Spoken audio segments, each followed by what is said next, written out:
ప్రస్తుతం ఉన్న పరిస్థితుల్లో ప్రాస్టేట్ క్యాన్సర్ను సైలెంట్ కిల్లర్గా గుర్తించామని 50 ఏళ్లు పైబడిన పురుషుల్లో ఇది అధికంగా కనిపిస్తుందని ప్రముఖ వైద్యులు గోపీనాథ్ పేర్కొన్నారు. కడపలో ప్రాస్టేట్ కిడ్నీ క్యాన్సర్లపై అవగాహన కార్యక్రమం నిర్వహించారు.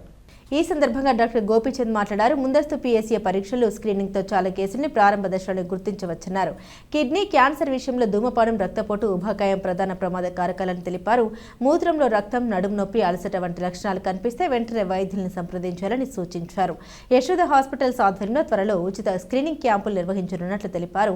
ప్రతి నెల 3వ గురువారం కడపలోని యశోద మెడికల్ సెంటర్లో డాక్టర్ గోపీచంద్ అందుబాటులో ఉంటారని తెలిపారు. ఈరోజు మనం మాట్లాడేది కొంచెం క్యాన్సర్ గురించి మాట్లాడతానండి. Prostate cancer, kidney cancer, bladder cancer, ఈ కొంచెం కామన్గానే డిసీజెస్ ఉన్నాయి. నేను doctor Gopichand, consultant urologist, urological cancer specialist, Yashoda hospital, Somajiguda. ఎసెన్షియల్గా కడప అంటే నా నేటివ్ ప్లేస్, అందుకనే యూజువలీ నేను ఇక్కడే పుట్టినాను, ఈ ప్లేస్లోనే. And this is my native place. కానీ చదివింది ఇదంతా కొంచెం బాంబే ఆ సైడ్లోనే ఎక్కువ చదివినాను. అండ్ అది కాకుండా ప్రాక్టీస్ యశోద సోమాజిగూడలో చేస్తున్నాను at present as consultant urologist, senior. 20 years experience నాకు. ఇంతకుముందు కిమ్స్లో ఉన్నాను. ఇప్పుడు యశోద సోమాజిగూడలో ఒక more than 2 years అయిపోయిందండి వచ్చి.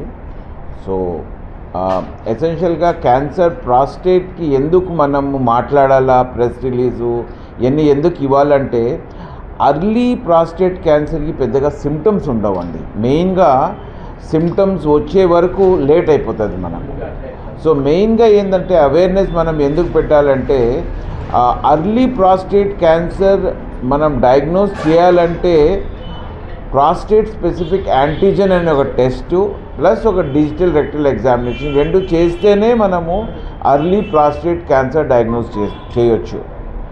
రెండోది, ఈ అర్లీ కిడ్నీ క్యాన్సర్ డయాగ్నోస్ చేయాలంటే మనం అల్ట్రాసౌండ్లో గడ్డలు ఉన్నాయా లేవా చూసుకోవాలా. ప్లస్ యూరిన్ ఎగ్జామినేషన్లో ఆర్బీసీ అంటే రక్త కణాలు ఉంటే మాత్రం దానికి మనం లోతుగా ఇన్వెస్టిగేషన్స్ చేయాలి. ఈ బ్లాడర్ క్యాన్సర్ కూడా అర్లీ పట్టాలంటే మాత్రం డెఫినెట్గా మనము జస్ట్ ఆర్బీసీ మనం పెద్ద పట్టించుకోము. యూరిన్ రిపోర్ట్ చూస్తేనే ఆర్బీసీ అంటే ఏం పెద్ద పట్టించుకోము. కానీ ఆర్బీసీ అంటే రక్త కణాలు ఉంటే మాత్రం మనం దానికి లోతుగా ఇన్వెస్టిగేషన్స్ చేసి ఏమన్నా బ్లాడర్ క్యాన్సర్ ఉందా, ఏమన్నా కిడ్నీ క్యాన్సర్ ఉందా, ఈ 2 మనము డెఫినెట్గా దీన్ని రూల్ అవుట్ చేసుకోవాలి. అందరికీ ఉంటుందని ఏమి ఉండదు. 10 మందికి ఆర్బీసీ ఉంటే ఒకరికే ఉంటుంది. 9 మందిలో అల్ట్రాసౌండ్ చేస్తే కూడా ఏం ఉపయోగం లేదనిపిస్తుంది. కానీ ఆ 1 పేషెంట్కి చాలా అడ్వాంటేజ్ ఉంటుందండి. సో మనం ఈ ఆర్బీసీ రక్త కణాలు యూరిన్లో ఉండడము, లేకుంటే పిఎస్ఏ పెరగడము, లేకుంటే డిజిటల్ రెక్టల్ ఎగ్జామినేషన్లో ప్రాస్టేట్ హార్డ్గా ఉంది, ఇవన్నీ ఉంటే మాత్రం మనము డెఫినెట్గా early prostate cancer, early kidney cancer, early bladder cancer మనం డయాగ్నోస్ చేసుకోవచ్చు. అర్లీ ఎందుకు చేసుకోవాలంటే, అర్లీ చేస్తే ఈ క్యాన్సర్కి దీనికి అంతా మనకు ఎక్సలెంట్ క్యూర్ రేట్స్ ఉన్నాయి. అప్పుడు మనం కంట్రోల్ గురించి మాట్లాడము, అప్పుడు మనం క్యూర్ గురించి, అంటే కంప్లీట్గా మనం డిజీజ్ని మనం తీసేయచ్చు. So that is the main reason why మనం అర్లీగా పట్టుకోవాలా. ఇది కాకుండా కిడ్నీ ఫెయిలియర్లు ఇవన్నీ కూడా మనము కొంచెం అర్లీగా డయాగ్నోస్ చేయాలి. Simple blood test, serum creatinine, urine examination చేస్తే మనం అర్లీగా కిడ్నీ ఏమైనా ఫెయిల్ అవుతుందా ఇవన్నీ డయాగ్నోస్ చేసుకోవచ్చు. దీంతో మనము ట్రీట్మెంట్ ఇచ్చి ఎంత డిలే చేయగలుగుతామంటే అంత డిలే చేసుకోవచ్చు. సో ఇది main aim of this awareness ఏంటంటే, మనము కొంచెము అర్లీ డిసీజ్ పడితేనే మనకు క్యూర్ రేట్స్ బాగున్నాయి. మనం ప్రాబ్లమ్స్ వచ్చి డిలే చేసుకోవచ్చు, ప్రాబ్లమ్స్ రాకుండా మనం డిలే చేయొచ్చు. And most of the time ఇవన్నీ వచ్చేది మనం పేషెంట్ ఫుల్లీ యాక్టివ్ ఉండేటప్పుడు వస్తుంది. సో మనకు డెఫినెట్గా క్వాలిటీ ఆఫ్ లైఫ్ ఇదంతా మనం ఇంప్రూవ్ చేసుకోవచ్చు. Thank you very much.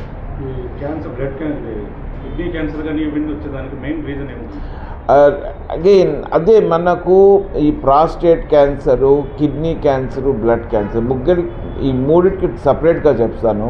Bladder క్యాన్సర్కి మెయిన్గా రీజన్ స్మోకింగ్ అండి. డెఫినెట్ ఎవిడెన్స్ ఉంది. So smoking is the main problem for bladder cancer.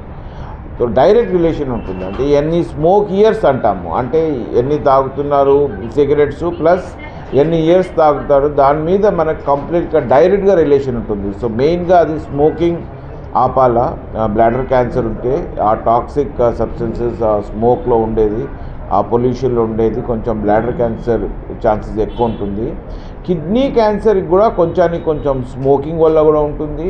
But more important than smoking obesity, మరీ ఎక్కువ లావుగా ఉండడము, డయాబెటీస్ అన్కంట్రోల్ పోవడం, ఈ పేషెంట్స్లో కూడా కొంచెం కిడ్నీ క్యాన్సర్ ఛాన్సెస్ ఎక్కువ ఉంటుంది. ప్లస్ కొంతమందికి హెరిడిటరీ జెనెటిక్ కారణాలు కూడా ఉంటాయి. ఏం ఫస్ట్ క్లాస్గా హ్యాబిట్స్ ఉన్నా కూడా బికాజ్ ఆఫ్ సమ్ జీన్స్ వాళ్ళు కిడ్నీ క్యాన్సర్లో కన్వర్ట్ అయిపోతుందండి ఈ మన ట్యూమర్స్. ఇదంతా ప్రాస్టేట్ క్యాన్సర్కి మెయిన్గా కారణము ఏజ్ వల్ల వస్తుంది, అంటే హయ్యర్ ఏజ్ గ్రూప్ వల్ల వస్తుంది. కానీ దాంట్లో కూడా కొంచెం జెనెటిక్ కాజెస్ ఉన్నాయి.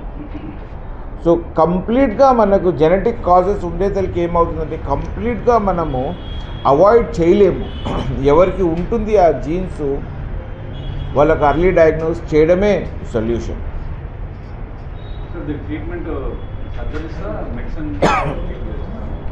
మోస్ట్ ఆఫ్ ద టైమ్ ఈ అర్లీ క్యాన్సర్ పడితే మాత్రం సర్జరీస్ ఎక్సలెంట్గా ఉంటుంది, కంప్లీట్గా మనం తీసేయచ్చు ఆ ట్యూమర్ని.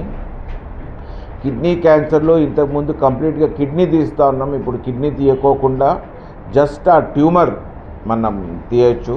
నెఫ్రాన్ స్పేరింగ్ సర్జరీ అంటాము. Most of the time robotic nephron sparing surgery, partial nephrectomy, robotic laparoscopy ద్వారా చేసుకోవచ్చు. క్యాన్సర్ ప్రాస్టేట్ ఆర్గన్లోనే ఉంటే మాత్రం ఎక్సలెంట్ ట్రీట్మెంట్ రోబోటిక్ ప్రాస్టేట్ అని, దానికి రిజల్ట్స్ బాగున్నాయి. అండ్ బ్లాడర్లో ఉంటే మాత్రం ఎండోస్కోపీ ద్వారా లేజర్ ద్వారా మనం మళ్ళీ ట్యూబర్ని తీసేయచ్చండి. So most of the time treatment మాత్రం సర్జికల్, కానీ యూజ్ ఏంటంటే మనకు కంప్లీట్ క్యూర్ ఉంటుంది దీంట్లో. వర్తిస్తుందండి మోస్ట్ ఆఫ్ ద టైం. ఆరోగ్యశ్రీలో కూడా ఆరోగ్యశ్రీలో most of the cancers eligible ఉంది కదా. ఈ రోబోటిక్ లేకుంటే మాత్రం ఖర్చు కంప్లీట్గా చూసుకుంటే ఒక 2-3 లక్షలు అవుతుందండి ఖర్చు.